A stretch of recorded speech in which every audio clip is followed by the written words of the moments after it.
Alright, secret political club. Can we continue? Anime and Vase are practicing hand-in-hand combat in the yard when you arrive with a crate from the Helio. There's a lot packed away in that big ship that needs to be organized properly. What's that? Vase asks, she thinking it's practically safe. Delivery? Anything good? Oh. Crack open the crate. Inside are a bunch of brand new weapons from Earth. Never been used. Now grabs a drone rifle that makes a cooing noise at it, cradling it in her chest. Oh, more of these? Vase says. Whatever, just put them in the gun locker, I guess. Anamari reluctantly hands over the drone rifle and leaves it with Vase. His arm draped progressively over her shoulders. She shoots you a little wave. You're packing the shipment when you notice the invoice in your holocaust says 5 drone rifles. There are 6 in the crates. You would never seal something so valuable or dangerous. Of course not. You've never even considered such a thing. You notice the extra rifle on the manifest. It's good to keep track of those, or note the extra things. You wouldn't want them to get lost. The investigation into the bombing during the Glow attack continues all month. Governor Loom and his goons can't find a way to pin it on any of the Stratos. And over time, people come to accept that Diz was probably the culprit. Rumor doesn't make anyone feel better, but it does take the heat off the others, including yourself. As usual for this time of year, your dreams have been getting more vibrant and invasive. You have trouble distinguishing dream from reality during the day, and you dread falling asleep at night. Huh? How'd that Popeye get in your bedroom? Let's just follow it. You chase it out of your balcony door and find yourself on a thickly wooded path, the mushwood pressing close on every side. Light is weird here, pink and glittering, casting teal shadows. Popeye disappears down a hole in the ground, and without thinking, you dive after it, squeezing your shoulders to fit through. You tumble into a cave, beautiful and surreal, shimmering with a light that seems to come from within. You take a step forward, granules of pink sand crunch underfoot. The cave opens out into the forest that seems lifted from fairy tale. Sunlight beams through breaks in the trees, illuminating a path of mushroom ringed stepping stones that lead you to a small cottage. Spot the Popeye hurrying further down the path. Could go to a cottage. Let's just continue following the Popeye. See where it takes us. Chase the dream. Past the cottage is a field dotted with hunched-over figures. You watch them tend the crops with simple robotic motions, not caring as you tromp through their work. Straw hats and overalls look tattered, and when you pass close to one, you realize they're not human at all. They're made of metal. Sightless glass eyes stare back at you, metal faces pockmarked with rust. The rasp of their terrible creaking floods your ears, like a cloud of cicadas.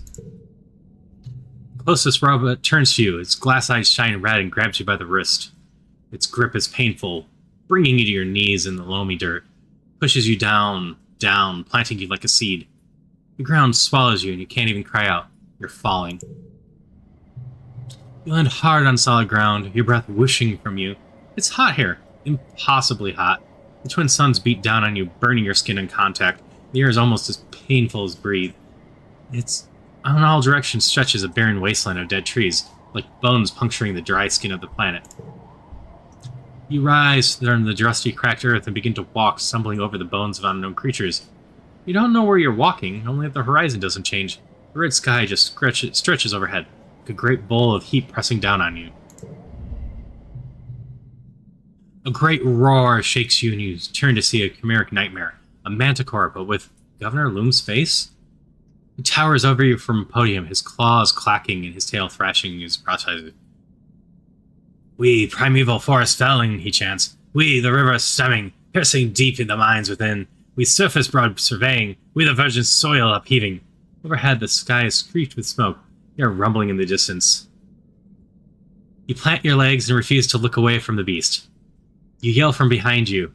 Mars appears and swings a sword made of light at Loom Abomination. Its head rolls across the dirt, but it continues to speak. You turn from the scene and walk away, feeling the memory of it cling to you as you push and claw your way through another reality. You stumble forwards towards the dark, glowing fortress. Blessedly cool air brushes your cheeks, thick with moisture, making you face wet as you've been crying. The path winds upward, flanked by humanoid figures carrying candles. Some are wearing robes, some armor, some lab coats and biosuits and formal wear. Some elderly, some barely 10 years old. All turn to look at you, and you realize with a jolt, they're you. Every single one of them is you. You see yourself reflected in their eyes as they gaze upon you dispassionately, a line of possibilities stretching out as far as you can see. Popeye crouches between the ranks and gazes solemnly out as you pass. You walk steadily upward, feeling their unflinching gaze follow you. Overhead, the wormhole hangs in the sky like an overripe fruit, bending the heavy branch of space and time towards you. It's so close, you feel as if you could touch it. You stretch your hand out, seeking. And you wake up. Milky quiet sunlight pours through your window, flakes of bromide snow piling up against the glass. You feel as tired as when you went to bed. It's your birthday. You're 19 years old. Only one more year as a teenager.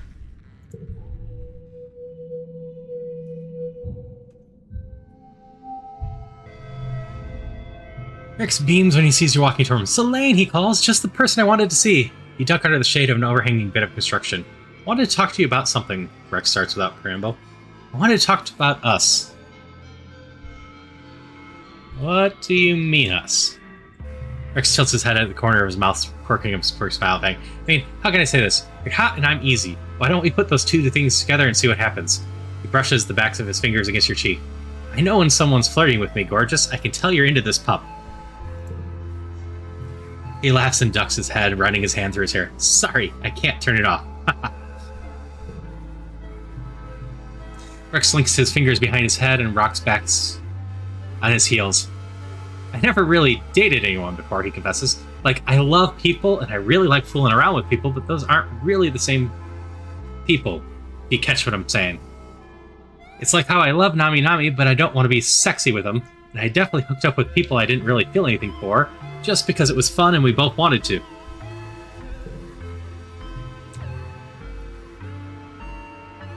He stops rocking and takes your hand. If you're okay with that, I think we could have a lot of fun and just see where it goes. So, I know Tuna would want me to pursue this, but again, we're with Tangent. So, unfortunately for this run, stop. No, don't feel the same way. Rex gave you the biggest, saddest puppy dog eyes you've ever seen. Really? He whines, like literally whines. And he stands up straight and gives you his smile. Kidding, he exclaims.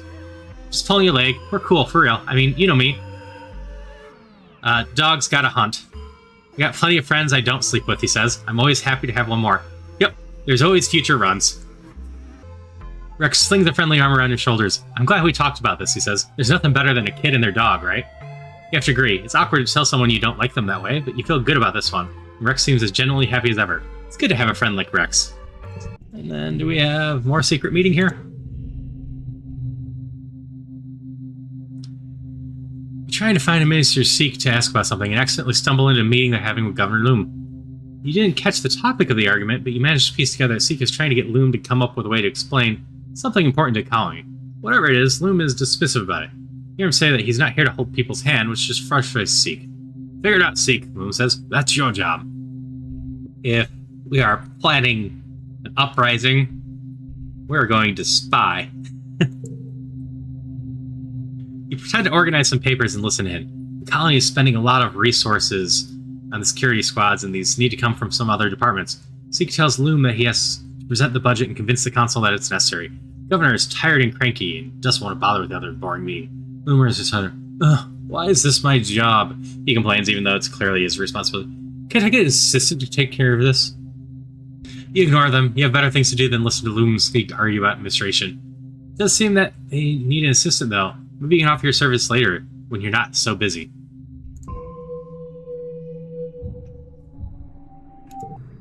Tan stares at the hole left in the wall by the explosion. I don't understand, she says softly, a sight breeze from the encroaching world ruffles her hair. How could anyone do something like this to her own people? She clenches her fist. To her own flesh and blood. Reduce stress with a little date. Tan's hums and checks her alibi, I suppose. If you provide me sufficient motivation. We enter the quarters. You and Tan go for a walk, eventually ending up back at the quarters. Hardly motivation. We've done this one before.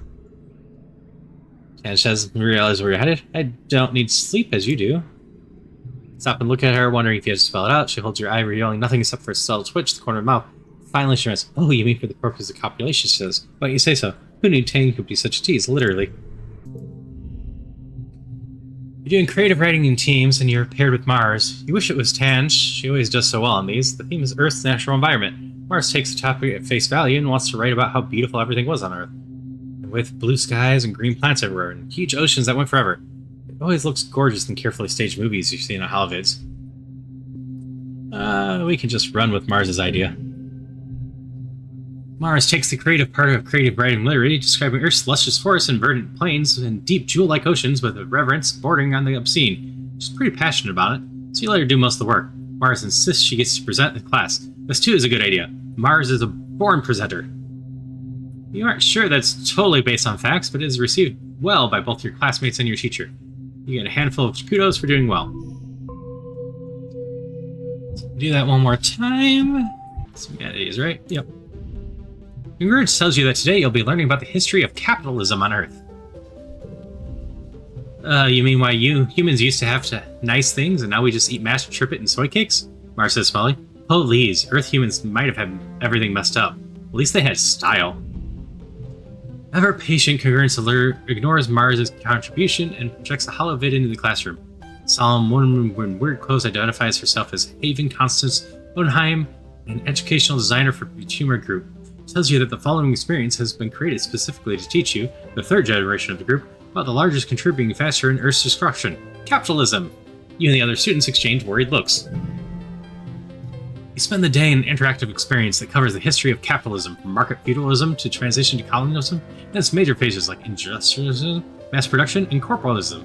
It ends with a discussion of how collapse in the late 21st century, as wealth inequality and environmental concerns finally weakened hegemony, along with the planet itself. That just sounds horrible. Our rebellion is back down to 30 as well. Educational experience tells you, despite being regarded by many as simply an economic system, capitalism has been responsible for more violence on Earth than any active war. From its very beginnings as colonial powers fed mercantilism across the globe, required a constant supply of people to exploit through any means necessary. It took centuries for people to realize how horrible capitalism was once people could no longer hide from its racist colonist history. You're partway through the lesson when Cal realizes the parallels. But we live on a colony now, don't we? Aren't we colonizing Verterma? Isn't that wrong? Of course not, dummy, Mars reasons. There aren't any people here to take that land from. It's just a bunch of animals. Let's just go with the animals count too. Cal nods in agreement, but Mars is not impressed. I squashed a dwarf's mouth the other day, she retorts. Are you going to tell me put in future jail for future money or for money crimes? Yikes, Lane, you should just lock yourself in a room if you're so worried about hurting the environment. Tangent watches Extreme silently, but turns her head and doesn't meet your eye when you look at her. So, we can be his assistant, which is gonna be horrible, but a great way to spy on him. You walk straight up to the two of them and declare you'd be a perfect governor's assistant. You can handle all the mindless busy work, freeing Loom up for his very important job of running the colony. Seek looks as annoyed with you as they are with Loom. The governor, however, is pleased by your audacity. He walks you to the bridge. Good, you can share that desk over there with Mars, he says. You've worked with Mars before, right? Good kid. Strong image. She handles my social media presence. One of your first tasks as administrator is to format the monthly report to Earth. It's full of boring, carefully formatted data. Seek is very specific about it and makes you redo it 3 times until you get it right. You drop off the report at the comms desk and realize you've yet to be told how to process any reply from Earth. You wonder if they reply at all. Ask? Ask? Or investigate on your own. We shall just investigate. You sneakily read through the administrative holonet files you're allowed access to now. There's a huge backlog of messages, all dating during the 20 years that the Stratospheric was in space. You scroll through the preview tests quickly, not wanting to draw too much attention to yourself. The majority of the messages are updates from the colony's allies in the Vertumor group. Every so often there's a message ordering the ship to cease and return to Earth, putting an end to their illegal immigration and return their stolen property. If the Vertumor group weren't outlaws on Earth before, stealing congruence in the genotech definitely did the trick. These messages are angry. There are no messages from any time after the stratospheric landing on Vertima. Maybe nothing can get through the wormhole. Maybe the communication systems was damaged. It wasn't until the Halo pause landed that communications could be restored. Or maybe both planets are just shouting into the void. It's impossible to say.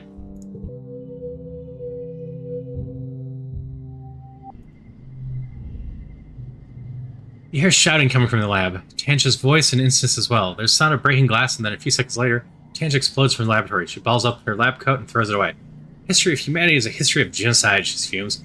We learned nothing from our past. We left Earth specifically to begin a new life, one unburdened by humanity's failures hanging around our necks, like a verb albatross.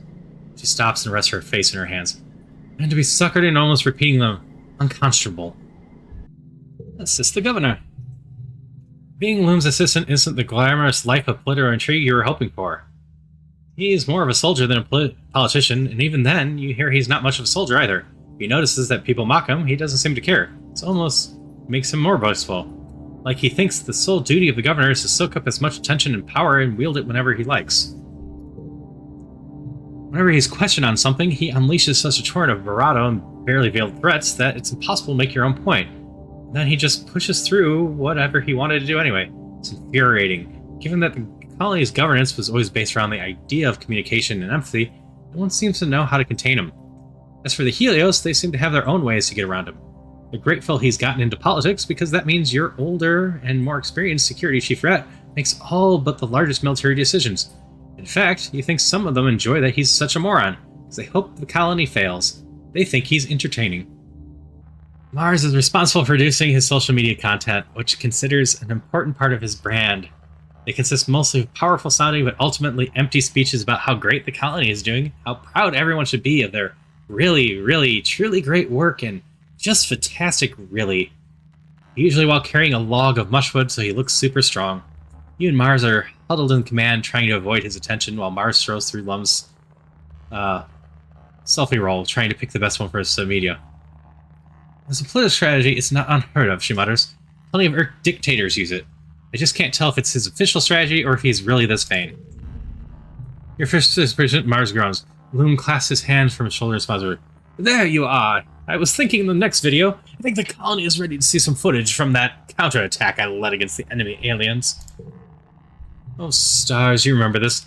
Loom pays the footage at the time he charged into battle and nearly got everyone killed with explosives. You cringe as you remember it wasn't your finest moment either.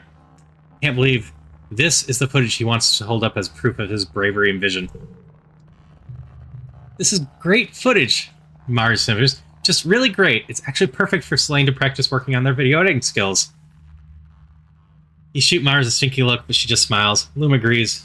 With such great material, he practically did your job for you. How are you going to spin this into a propaganda piece? Well, it's time. Yep. Absolutely, sabotage time. We're going to start making him look bad.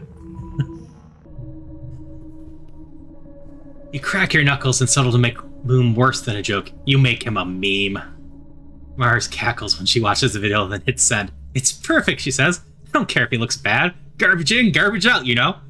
She sighs wistfully as people start to react to the video. I would give you much better source material. Governor Loom enters the colony square's customary bombastic fanfare. Brass band, red carpet, banners with the heliopause logos snapping in the hot dust breeze. It's a bit much. The governor gets his usual tithe of applause from diehard soldiers. It's obvious how tired and fearful everyone has become in service of his war. You catch Mars's attention. She rolls her eyes and makes a gagging motion. Cal looks sullen and withdrawn, refusing along with the rest of the geoponics to give Loom any applause. The governor raises his hand for silence, though it's largely unnecessary. Governors of Vertima, he begins, we stand here today not shivering or quaking in fear, but with our hands around the neck, he makes a ringing gesture, of the planet herself.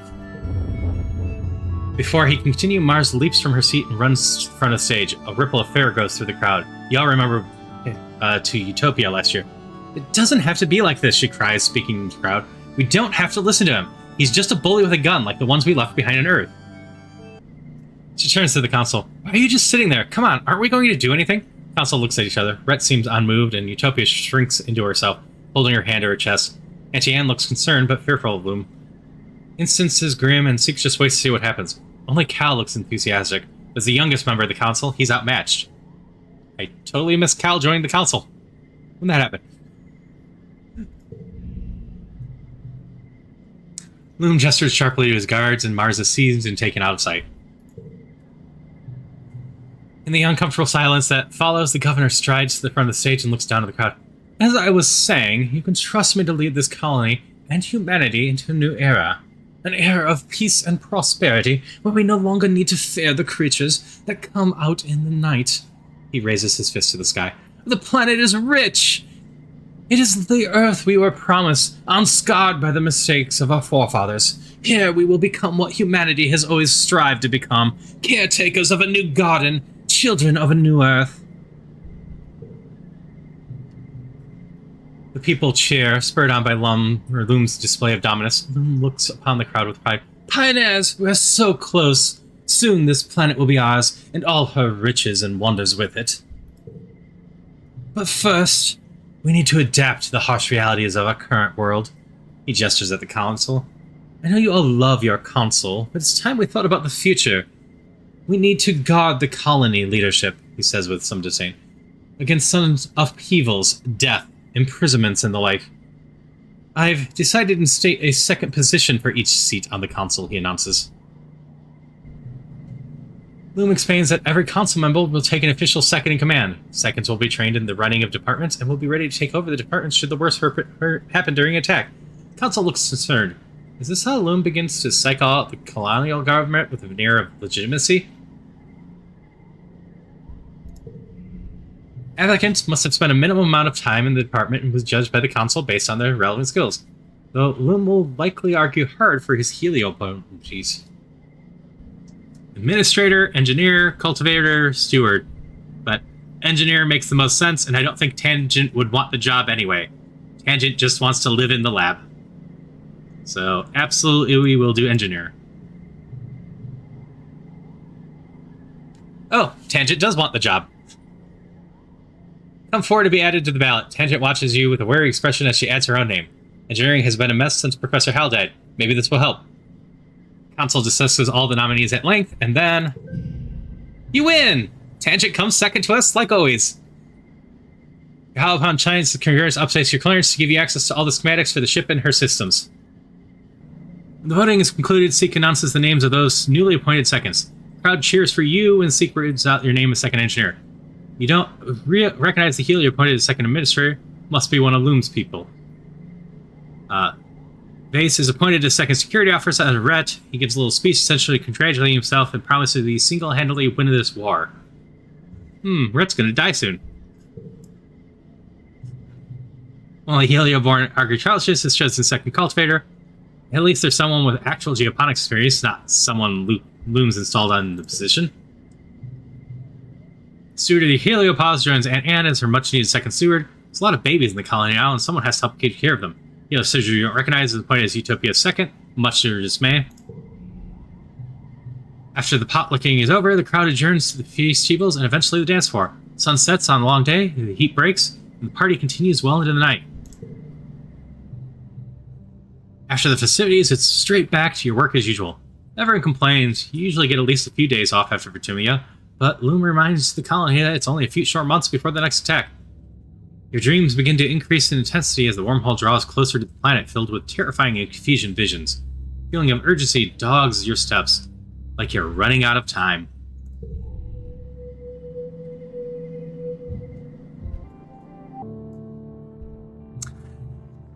As chief administrator, Seek likes to think that they secretly run the colony behind the scenes. This manifests in them watching you very closely, suspicious of your motivations. To the adults, especially the older ones, you'll always be crush kids, not to be trusted with anything of importance. One day, they pull you aside. Selene, I need your assistance for classified missions, and they say. You're surprised. Seek never trusts anyone. Could this be a trap? So let's just go, you can definitely trust me. Seek stares at you for a long time, as if gauging if you're really trustworthy. In that case, they say, looking around to ensure you're not overheard, I need you to run down to the depot and pick up some personal items for the governor. You nod and make a note of the list of items. Wow, you didn't think people as young as Loom got hemorrhoids. Mars is overjoyed when you bring her the gossip and gives you a few kudos as a finder's fee. Within a day, word's gotten around the Howlnet about Loom's unfortunate affliction. Loom is on the bend the next day, complaining about people spreading rumors and his image being tarnished. It really goes to show how disrespectful people are here, outside of Earth's rule. Seek shoots you a smug look. They knew they couldn't trust you.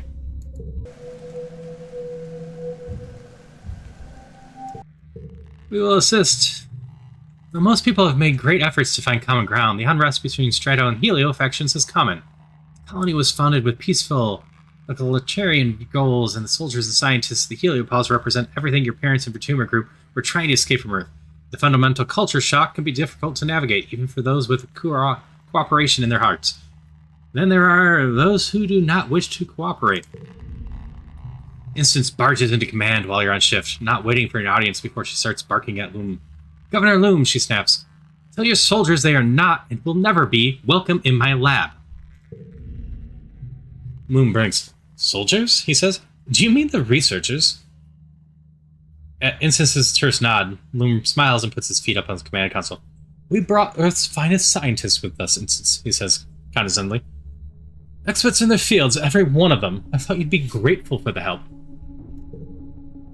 As assistants, not as lab heads. You can't just come in here and I can, actually, Loom says, spreading his hands instantly as if it's not his problem. Look at this place. Instance, your weird hippie experiment failed. If it weren't for us, you'd be burying each other right now. Everyone has to work together. Just then, as aforementioned, researchers catch up on Instance and all start talking over each other, demanding that the governor order Instance to stop treating them like interns and promoting Helios to lead positions. Instance starts yelling back, and command becomes a chaos of scientists screaming over and waving their arms in concentration. Instance's right to protect the colony from presumptuous eggheads with Earth's poisonous ideas ahead. Researchers want to help, they can do as they're told. You add your voice to din, though probably only Loom hears you. He frowns. Loom tells you to ignore them and get back to work. Listen while you file reports. Need Organization 70. We've got that. You could practically write these reports back to Earth with your eyes closed, or in this case, with your ears open. You half-heartedly type up a report and continue to listen in. If you think I'm going to just hand over classified colony intelligence to a bunch of space cops, Instance spits and researchers all clamor to deny their relationship with the Yellow Paws military. Don't you pretend like you don't want to send me back to Earth and change, she snaps right back. That's why you're here, isn't it? You don't care about Vertuma. You care about recovering your master's stolen property. Bet you would have loved to get all four of us, she says. But Endicott, Hal, and Fluorescent have all had the good luck to die before they could see their work destroyed by a bunch of jackboot Earth thugs. You flinch. It hurts to hear your mom's death described as good luck. Instance stands ramrod straight, her face crimson with fury. But you're not going to get me, and you're not going to get my work either. Loom steps in finally. Now, Instance, you're right. We were sent here to bring you to justice. But now we're one colony. Neither ship is leaving Vertuma again. I sent a message to Earth telling them that the colony was a failure, and justice has already been served. No one's coming for you. How can you know that? Instance says. We haven't heard anything back from Earth since were sent through the wormhole. They could be sending a new fleet of ships right now. A strange expression crosses Loom's face. I've been in contact with Earth, he says with a thin air finale. They told us to stand down and refocus our efforts on colonizing Vertuma.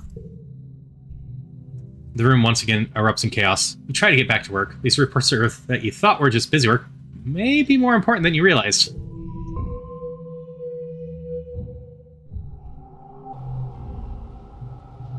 It stands to reason that there'll be some sort of attack this glow, as there's been in other years, Tange says, looking out towards the wall. It's my hypothesis that each attack will grow in intensity until we're routed from the planet or become the dominant species. How difficult this year was on our food supplies, we are certainly entering the season at a disadvantage. Knowing the attack is coming, as it always comes in glow, does nothing to calm your nerves. There's only so long you can handle sheltering your quarters. As the month draws longer, you find yourself almost compulsively walking the walls when you're not working, scanning the tree line for the first sign of trouble. You're there when you see them, dark on dark shapes coming out of the forest. perfectly silent.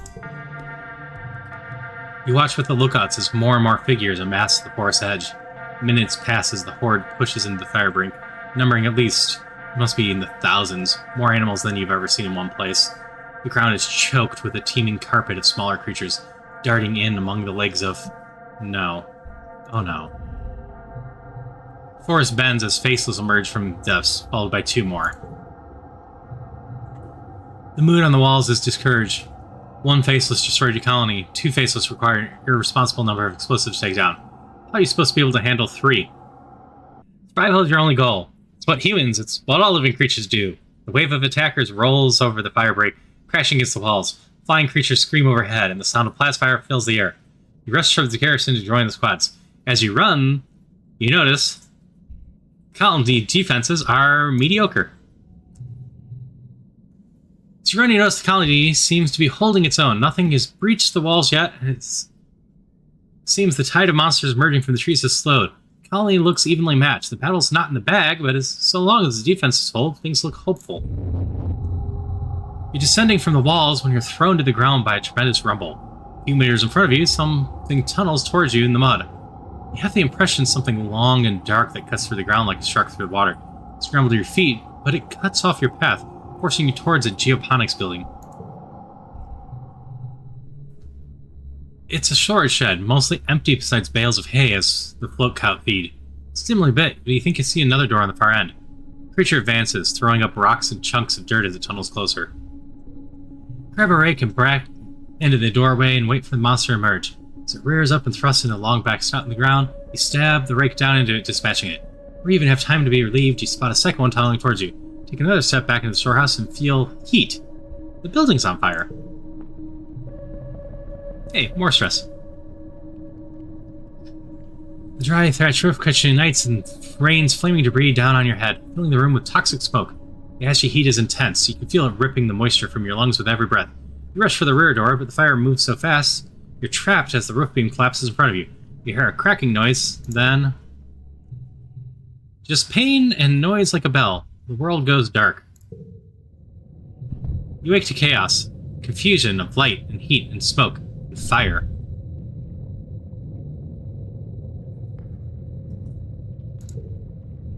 Your head is pounding. You must have hit it and blacked out, but you aren't sure how you got here, or what on Vertuma is happening. There's something important you need to remember. Stomach lurches as the floor crumbles beneath your feet and collapses. This feels slightly familiar. Your body arches and your eyes burn from the smoke. A figure appears through the flames. It's your friend. Your friend. Wait, why can't you remember her name? She's gesturing and shouting at you. What you hear is ringing in your ears. What's going on? Try to speak, but the words come out jumbled. Your throat seizes a lung-filled choking smoke. You feel dizzy and confused. Your friend pulls you out of the rumble. She throws her arm over your shoulder and half drags you towards the door. Through it, you see a deep, eerie twilight, dark blue and cold against the heat of the fire around you. Glow season. Glowing eyes. You shake your head to clear your vision. Is that some sort of dog, like from Earth? Wait, hold on. You remember this from another life. Not a dog. A monster. It's about to end your life. And probably Anamoni's too, which tightens your grip on you. Hunter creativity would shield from that. Hunter perception would shield from that. But Biology 100 allows us to be prepared for this. You remember this day for many years. Choking heat of the fire. This dog creature's dead yellow eyes haunting your dreams. You've prepared for it. Specifically, you installed an armed freeze trap right where you knew the animal would be standing when it transformed into a towering horror. As it does, you trigger the detonator. The trap sucks inwards, drawing all the heat from its surrounding. The monster's feet are frozen to the floor as it instantly crystallizes and becomes an ice statue. Nari doesn't stop to wonder how this happened. She gives the statue a solid kick and then shatters it into a million fragments. You emerge from the inferno of the shed, burned and concussed but alive. Nari smiles. It's good to be alive. You have your wounds tended in the med bay. Other soldiers there are in much worse shape, but at least the battle's over. It was long and bitter, resulting yet again in the destruction of most of the sawmills and arable land. The defenders managed to repel the Xenos before damage could be done to the inner colony. Maybe the monsters lost interest before finishing the job. It's as if the planet wants you to suffer, but doesn't actually intend to finish you off. Yet, anyway. But for now, you're just happy you survived to live another day. And that day is... your birthday! By the time you've recovered, the sun's returned. It's your 20th birthday. You're a fully fledged adult now. Though in many ways, you already were, and have been for a long time. You and your friends step out to greet the new day, and start the rest of your life on Vertuma.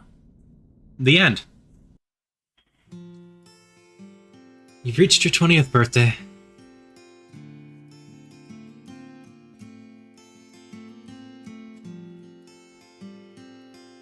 Roboticist. I said we were going to spend a lot of time in the robot lab.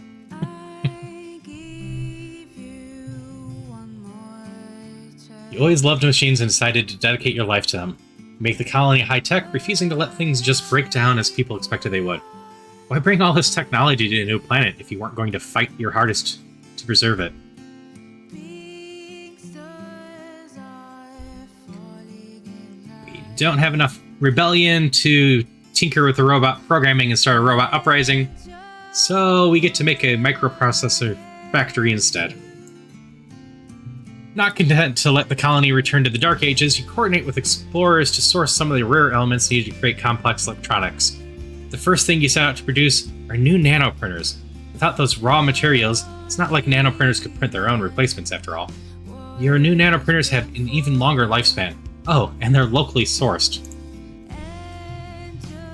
You take Chief Engineer's instance console position when she retires. She retreats into her lab and is rarely seen, always working away on something. You're better with your robot coworkers than your human ones, but you make it work. But what about... You work for many years with Tangent in engineering. She's just as essential to you as she was to Instance, even if first she's a little resentful that you were named Chief Engineer over her. You always thought you had a good working relationship with Tangent, and she was happy being your second, which is why it's surprised when Tangent abandons her responsibilities the second one year after you're named Chief. At first, she's happy tinkering with her own research, passion projects that she'd had put aside when she was working in her lab on, for instance, things of little interest to the colony. Gradually, though, you notice that something's wrong. Her quarters, once so pristine due to lack of use, are jammed full of experiments. She takes her meals in her room and often disappears from the laboratory for days at a time. Any polite questions about her independent research are met with either wide-eyed silence or incomprehensible jumble of half-formed hypotheses or streams of consciousness. Even Instance finds her bizarre enthusiasm impenetrable. She spends more time alone with her experiments, people begin to worry. And then, she just stops. Everything. Her experiments languish. Tangent languishes. As her partner, you're allowed access to her inner sanctum, her quarters, now completely in disarray and reeking of rotten organics, where you find her still in bed more often than not.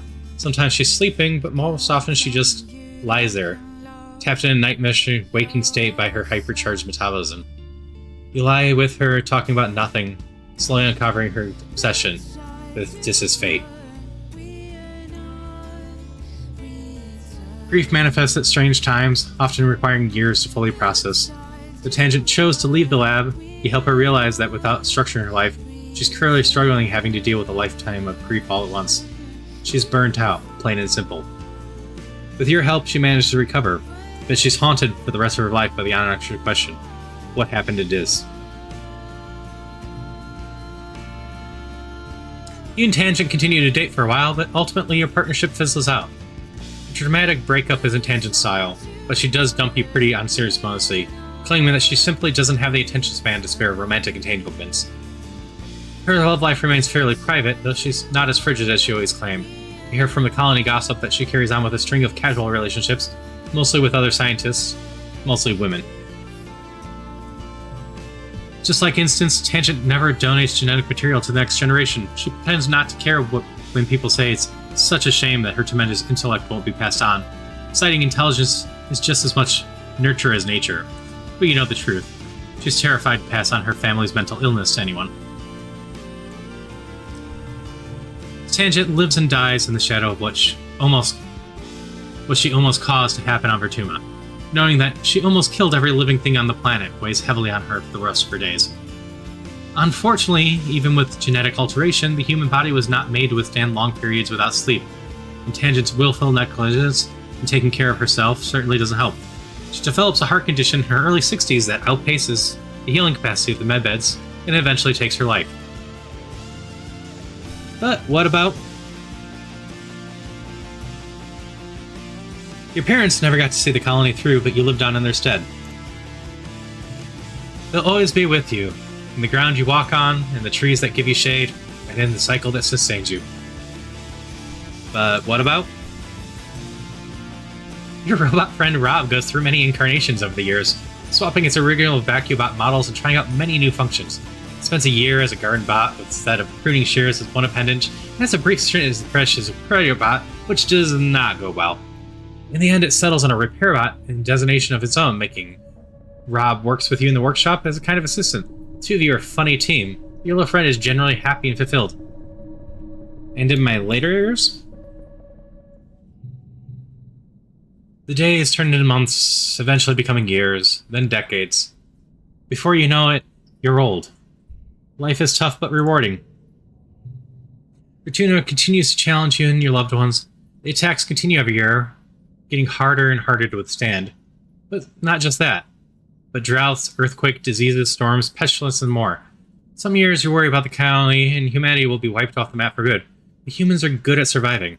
The adversity strengthens your resolve, you're mourn, you're dead, celebrate births, and keep adapting to whatever the planet throws at you. This is your home, for better or worse. You do what you can to make it a good one. Eventually, death comes to you, as it does everyone.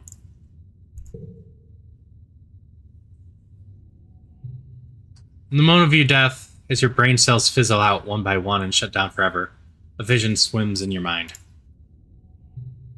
Is that a person? They seem so familiar. You feel like you know them so well. Oh, it's you. Only ancient. Their arms covered with so many data bands, so many lifetimes of knowledge. The ancient you speaks without moving their mouth, not in words, but in something like pictures. Still, you understand. They smile. We had a good life, don't you think? But there are so many possibilities, and this was only one of them. I lived my best life. It could have been better. Well, I tried. Don't think it went quite so horribly that it's merely I tried, so we can go with I could have done better. I can tell from the weight of your soul, they say sadly, that many of your friends and family died before their time, people who might not have, perhaps, if you made different choices. They pat you on the shoulder consolingly. It's natural in grief to wish you could have done something different, to have saved someone. But we're special, aren't we? We can really save them. We have a chance to take another path, to change the way our life turned out. They reach out a hand. Come with me. We go with them.